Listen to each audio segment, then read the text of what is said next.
Olá, muito bom dia, sejam bem-vindos a mais um programa Boa Conversa. É sempre um prazer, é sempre uma alegria caminharmos juntos, tratarmos de assuntos que interessem muito a população aqui do Distrito Federal. Hoje tem uma convidada muito especial. Ela atualmente é secretária de Estado da Mulher do Distrito Federal, filha de nordestinos, nasceu, cresceu, se casou e teve 2 filhos aqui no Distrito Federal. A comunicação sempre foi sua característica, a característica que mais marcou a sua vida, a sua personalidade. O que a levou para a Faculdade de Publicidade e Propaganda. Mas foi na política que Érica Filipelli identificou a sua missão de atuar em defesa dos direitos da mulher. Esteve na Secretaria Nacional de Políticas Públicas para as Mulheres, onde substituiu a secretária nacional da pasta em 2018. Na SPM, ou à frente do MDB Mulher do Distrito Federal, Érica Filipelli sempre atuou em defesa das mulheres, principalmente naquilo que diz respeito à proteção daquelas que estão em situação de violência. Por mais de 2 anos, foi diretora de articulação e fortalecimento institucional na SPM, e passou por grandes desafios em sua gestão e desenvolvimento de políticas públicas para as mulheres em todo o Brasil, como a Rede Brasil Mulher, uma articulação entre o governo federal e as diversas organizações privadas que trabalham conjuntamente para melhorar a vida das mulheres. Agora, à frente da Secretaria da Mulher do Distrito Federal, desde 2019, diga-se de passagem, foi o segundo nome escolhido na equipe do governador Ibanez, Érica Filipelli, minha querida amiga e secretária.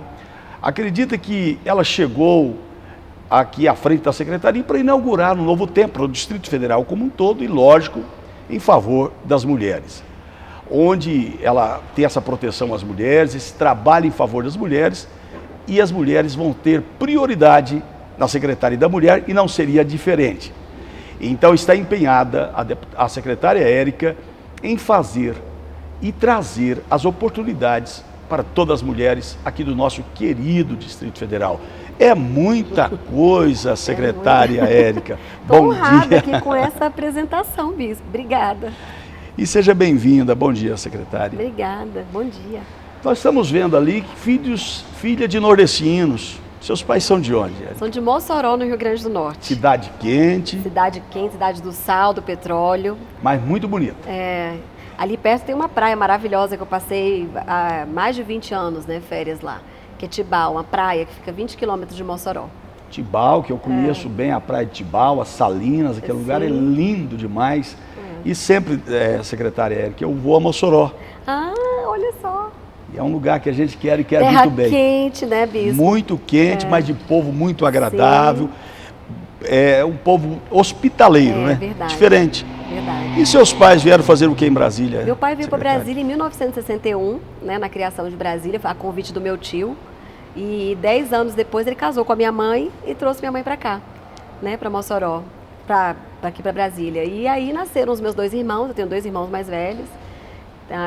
Que são 6 anos mais velhos do que eu, Melissa e Júnior, e eu nasci depois, sou a caçula dessa família. E que veio fazer a diferença ao longo aí da sua vida, da sua história, né, secretária Érica? E é claro que você tem um papel preponderante aí à frente da Secretaria da Mulher, de atendimento, de proteção à mulher, mas a sua história não começou aqui. Não. Você já tem uma história em luta da mulher há muito tempo. Como é que foi essa história? Como é que nasceu esse desejo de trabalhar em favor das mulheres? Foi muito bonita essa história, porque eu sou de família política, né? E numa dessas campanhas eu fui convidada pelo meu sogro, Tadeu Filipelli, para coordenar as equipes de campo, né, da eleição majoritária de 2010. E ali, Bispo, eu comecei a conviver bastante com os líderes. Acho que é uma característica minha, né? Então eu calcei o tênis e fui para a rua mesmo para trabalhar com eles. E ali eu me apaixonei pela realidade que eu vi, né? Primeiro eu vi muitas histórias bonitas de líderes comunitários que construíram a nossa cidade. E fiquei apaixonada por aquele trabalho, aquela rotina. Antes a campanha era muito mais longa, né? Então a gente passava ali um tempão convivendo ali com aquela realidade. Quando terminou a campanha, eu falei assim, olha, eu descobri o que eu quero da minha vida. Eu quero trabalhar para a comunidade, mas eu não sabia ainda como que ia ser, né? Que ia acontecer. E aí, em 2011, eu recebi um convite para presidir o MDB Mulher.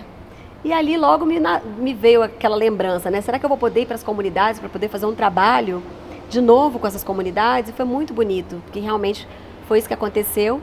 Ao assumir o MDB Mulher, eu vi assim a necessidade de a gente construir um programa voltado para mulheres, né?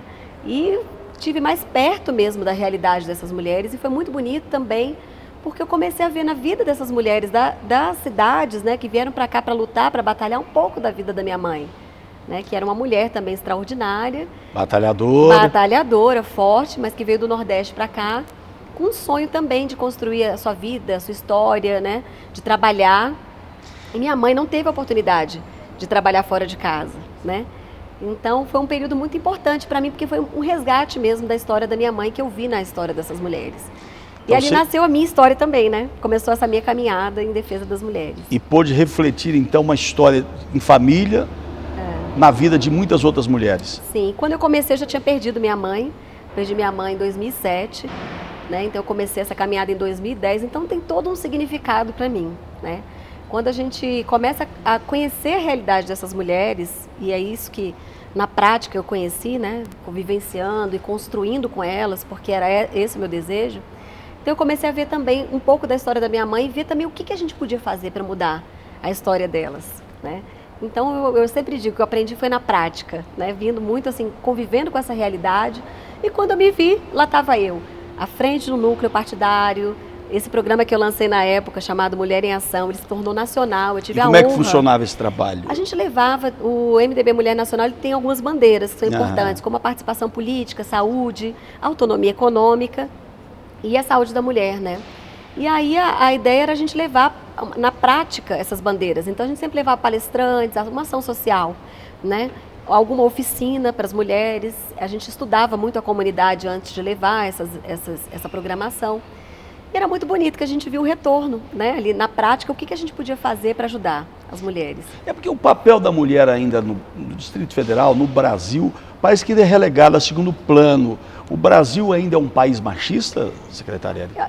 É sim, né? Claro que sim. A gente vê isso pela invisibilidade, justamente, de políticas públicas que tragam essa realidade da mulher, né? E busquem tentar construir um caminho de igualdade. Eu acho que a partir do momento que você cria uma Secretaria de Estado da Mulher, como o governador Ibanez fez, né? O que você está fazendo? Você está dando evidência para essa política, você está dizendo que ela é importante, e mais do que isso, você traz a necessidade de que políticas públicas sejam construídas, justamente para a gente tentar minimizar essas desigualdades. Não adianta dizer ainda que existe igualdade no nosso país. Se a gente analisar a questão, por exemplo, né, bem para a prática, da participação das mulheres no mercado de trabalho, né, a gente ainda vê que elas ainda estão muito aquém. A questão salarial, que ainda é muito abaixo da do homem, ganha menos. E aí a gente vai analisando todas as questões e a gente vai ver ainda muita... Mas até na política, né, secretária, para a mulher ter um espaço na política, é preciso ser uma determinação legal, uma legislação que especifica que precisa ter um percentual dessas mulheres participando da política. Com certeza. Quando a gente vai falar de espaços de poder e decisão, aí que a gente vai ver uma maior desigualdade. Né? Eu lembro que eu me deparei, eu fui também tesoureira nacional do MDB Mulher, né? E eu me deparei com essa realidade. Poxa, a gente tem um recurso destinado para o incentivo da participação das mulheres na política. Mas existia, não só no MDB, mas em todos os partidos, uma dificuldade muito grande para acessar esse recurso, né, para fazer com que ele seja distribuído. Então, nisso a gente identificava também que havia também uma dificuldade para chamar as mulheres para a política, para que elas se identificassem como sendo candidatas. Hoje a gente vê já a realidade mudando, uma lei justamente que já incentiva as mulheres a participar, né? Mas mesmo assim, secretária Érica, a gente percebe o seguinte, a participação da mulher ainda é pequena, e a participação política, eu costumo dizer o seguinte, eu sou pastor, como você sabe, na igreja eu ensino acerca da fé, acerca da vida, mas na política é que a gente constrói as políticas públicas voltadas para algum setor da sociedade que não é diferente da mulher. E a mulher, ela tem muito mais sensibilidade, em tudo a mulher é mais guerreira. Sim. É difícil você encontrar uma mulher que abandonou a família, os homens normalmente abandonam e vão embora, demonstra em certo grau uma covardia enorme, é difícil a mãe abandonar os filhos. A mulher tem sensibilidade em tudo quanto ela faz e na política não é diferente, mas eu estou tentando aqui mentalizar na Câmara Legislativa. Eu consegui aqui pensar apenas em 3, 4 mulheres apenas, que ainda é muito pequena a participação da mulher na política. O que você acha que leva a mulher a se afastar tanto disso? Essa foi a minha primeira pauta, né, Bispo? Quando eu assumi o MDB Mulher, essa era a nossa maior missão. Era a gente buscar mulheres para se candidatar, para se envolver na vida política. E compreendendo que quando a gente vai conhecer a realidade também das cidades, a gente vê muito isso. A líder comunitária, a mulher que brigou pela creche, pelo posto de saúde, né? O senhor passou pela Câmara, sabe dessa realidade muito claramente, né? Assim, as mulheres construíram essa cidade. Verdade. Foram atrás das políticas públicas, dos equipamentos públicos, mas a gente vê que, infelizmente, elas ainda não se veem como sendo o quê? Protagonistas, né? Colocando seu nome para disputar. Então, esse é um desafio que nós temos justamente por isso, porque quando uma mulher está ali naquele espaço de poder e decisão, ela está em qualquer espaço de poder e decisão, ela vai levar o quê? Exatamente o que o senhor colocou. A forma dela ver as coisas, a política, a lei, trazendo essa realidade da mulher que é diferente do homem. Não é que as mulheres precisam ocupar os espaços dos homens, mas quando a gente constrói um ambiente de igualdade, quem ganha é a sociedade, né? Porque você com certeza vai conseguir muito mais representatividade em todas as ações. E quando você está falando, a gente vai pensando assim, secretária Érica, a mulher tem um papel importante em tudo. A primeira pessoa que você pede para socorrer é a mãe. A pessoa mais importante da sua vida não deixa de ser mãe e é mulher. É a pessoa mais forte. E eu estava pensando aqui ainda há pouco, nós tivemos aí, e o seu sogro trabalhou muito com a pessoa, foi o ex-governador Joaquim Roriz, a gente via a figura imponente dele, mas exercia um papel extraordinariamente grande, e a dona Wesley na direção daquilo, mas nunca se apresentou à frente. E a mulher, quando ela chega ali a ocupar uma posição dessa, eu acho que vai fazer uma diferença enorme, né? Como você está fazendo agora à frente da Secretaria da Mulher. Com certeza. Essa é a nossa luta e a gente tem que trabalhar nessa descoberta, porque aí também a gente vê características de uma sociedade machista, que diz muitas vezes para as mulheres que elas não podem ir. Por que não ir? Por que não estar à frente, né? Eu sempre falo, e a minha história de vida também conta um pouco sobre isso, né? Meu sogro tem 3 filhos homens e eu que me descobri na política. Então isso é bem interessante, né? E foi uma descoberta muito bonita, porque foi como eu contei mesmo, foi vivendo a realidade, estando junto com as pessoas, construindo esse caminho, e muitas vezes eu também me perguntava, será que eu um dia posso ser candidata, ser política? Não, eu prefiro ficar aqui atrás, nos bastidores, então para a gente às vezes é muito mais fácil esse papel. É usado quando a gente se vê também, Bispo, muitas vezes tendo que tomar a frente, né? Não, é você quem vai, você vai ser candidata. Então, eu acho que é a gente trazer essa realidade para a vida das outras mulheres, porque não outras mulheres também se candidatarem, se colocarem à frente. Eu fico pensando quantas vozes que foram caladas, né, ao longo desses anos todos, de mulheres realmente extraordinárias, líderes, que muitas vezes não se viram no papel de estarem lá na frente representando um grupo, né, representando uma realidade. Isso é muito bonito quando a gente vê mulheres se despertando. Hoje eu vejo já uma realidade muito diferente de quando eu comecei. Eu vejo jovens meninas organizadas por meio de coletivos, de grupos de mulheres defendendo essa pauta. Eu fico assim, muito, muito emocionada, porque não foi a realidade que eu encontrei quando eu comecei. Apesar que você é muito jovem. Olha, nós estamos hoje recebendo aqui a secretária da Mulher, a secretária Érica Filipelli. Para nós é uma honra e uma alegria tê-la conosco, tratando de assuntos sobre mulheres. Mas fique conosco, porque no próximo bloco nós vamos conversar um pouquinho sobre a secretaria, sobre as ações, aquilo que já fez e aquilo que ela fará em favor de você, mulher, em favor da família. Até daqui a pouco, fique conosco.